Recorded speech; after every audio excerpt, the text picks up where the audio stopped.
ഇന്ന് നമ്മൾക്ക് എങ്ങനെ എളുപ്പത്തിൽ KFC ചിക്കൻ വീട്ടിൽ നമുക്ക് തയ്യാറാക്കി എടുക്കാമെന്ന് നോക്കിയാലോ.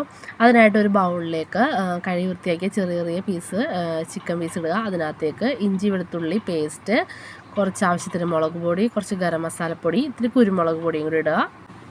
ഇനി നമുക്ക് ഇതിനകത്തേക്ക് നല്ല പുളിയുള്ള തൈര് ഒഴിച്ചു കൊടുക്കാം.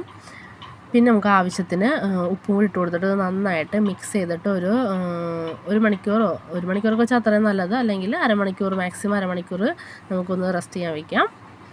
ഇനി നമുക്ക് ഇതിൻ്റെ ചിക്കൻ്റെ പുറത്തുള്ള കോട്ടിങ്ങിനായിട്ടുള്ള പൊടികളൊക്കെ ഒന്ന് മിക്സ് ചെയ്തെടുക്കുക. അപ്പോൾ ആദ്യമേ തന്നെ ഞാൻ 1 കപ്പ് മൈദപ്പൊടി എടുത്തിട്ടുണ്ട്. പിന്നെ അതിനകത്തേക്ക് ഒരു 1/4 കപ്പോളം കോൺഫ്ലവർ, മൈദനയിലും കുറച്ച് മതി, പകുതി ഭാഗം മതി കേട്ടോ കോൺഫ്ലവർ. പിന്നെ അതിനകത്തേക്ക് നമ്മുടെ കോട്ടിങ്ങിന് മാത്രം ആവശ്യമായിട്ടുള്ള എരിവിന് വേണ്ടിയിട്ടുള്ള കുറച്ച് മുളക് പൊടിയും, പിന്നെ ആവശ്യത്തിന് ഉപ്പ്. അപ്പോൾ ഉപ്പൊക്കെ ഇടുമ്പോൾ കുറച്ചിടുക, കാരണം നമ്മൾ ഓൾറെഡി ചിക്കനിൽ നമ്മൾ ഉപ്പൊക്കെ ഇട്ട് മസാല പറ്റി വെച്ചതാണല്ലോ.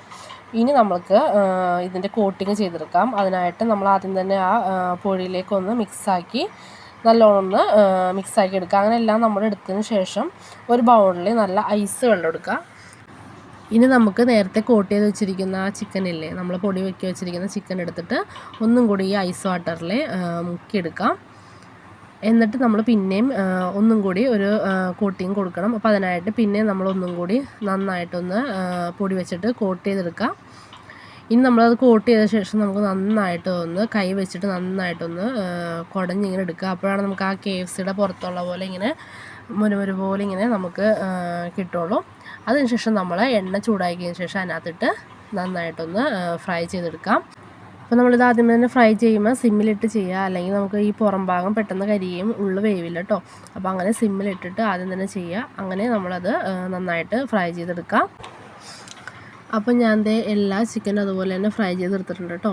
അപ്പോൾ നല്ല ടേസ്റ്റി ആയിരുന്നു, ഉള്ളൊക്കെ നന്നായിട്ട് വെന്തിട്ടുണ്ടായിരുന്നു കേട്ടോ. കൊച്ചിനും എല്ലാവർക്കും തന്നെ വളരെ ഇഷ്ടപ്പെട്ടു. അപ്പോൾ ഞാനൊരു ഭംഗിക്ക് വേണ്ടിയിട്ട് അതിനകത്തേക്ക് ഒരു പീസ് ഉരുളക്കിഴങ്ങ് കൂടി നമ്മുടെ ഫ്രഞ്ച് ഫ്രൈസ് പോലെ ഫ്രൈ ചെയ്തിട്ടുണ്ടായിരുന്നു കേട്ടോ. അപ്പോൾ എല്ലാവർക്കും ഇഷ്ടപ്പെട്ടെന്ന് വിചാരിക്കുന്നു. ഇനി അടുത്ത വീഡിയോ കാണാം. ഓക്കെ.